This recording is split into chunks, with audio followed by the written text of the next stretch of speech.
for being with us this noon hour, Brian. Hi, Gasia. Good morning. Good day. Hi. So the issue here appears to be health care demands. Democrats want health care subsidies extended. Republicans say there's time to negotiate about that later this year. Frame for us how health care is essentially behind the shutdown.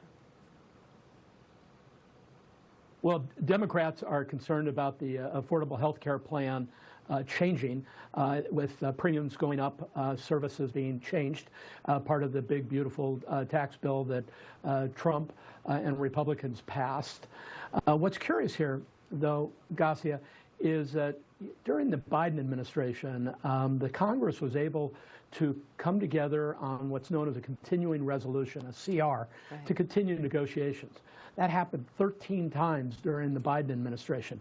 It's curious here why a continuing resolution could not be achieved in Congress. So it sets up the idea that Democrats felt like this was the time to begin the fight against Donald Trump and the Republicans in Congress. And the result is a government shutdown. Tell me, do you think it'll last as long as the last one several years ago, 35 days? Well, it was 35 days during the Trump administration.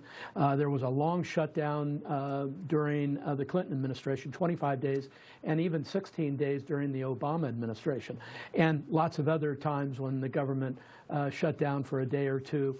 I am thinking that because there is going to be a hue and cry and a whole lot of people are going to be laid off and services impacted, that the leading members of Congress, the leaders in Congress on both sides of the aisle, will come together and come up with something. And maybe it's just another CR, another continuing resolution, which essentially, Gasia, kicks the can down the road. Right. You know, we've talked about Alcatraz and the Blue Angels may not fly and all that. What do you think are the most critical changes Americans will see because of this shutdown?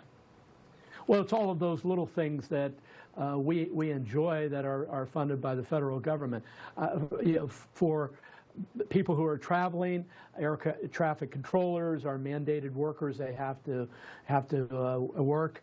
The TSA people have to work. The military, active duty, they have to show up and work. But when you say that, after a few days, you know, how hard do people who aren't being paid work? Are they calling in sick more frequently? Are they just slow rolling things? These shutdowns have a net effect, and if you look back historically on the longer shutdowns, it became more problematic every single day.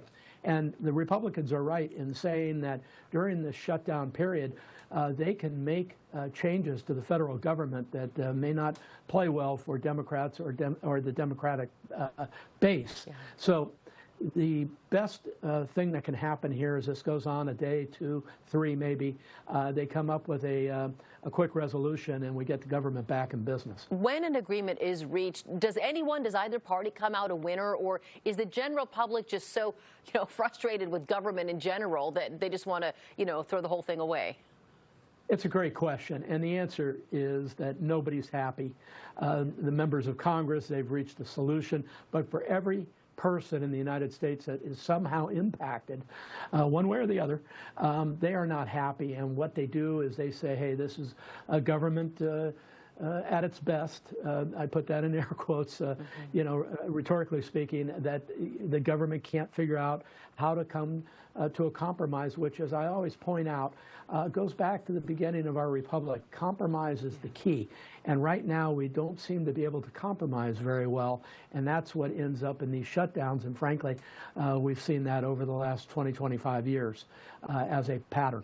All right. Well, we're 12 hours into this new one. Brian Sobel, it's always good to talk with you. Thank you. Great chatting with you, Gasia. Have a great day. You too. You too. Now to Vallejo here, where police say that a man has confessed to killing a woman who was reported missing.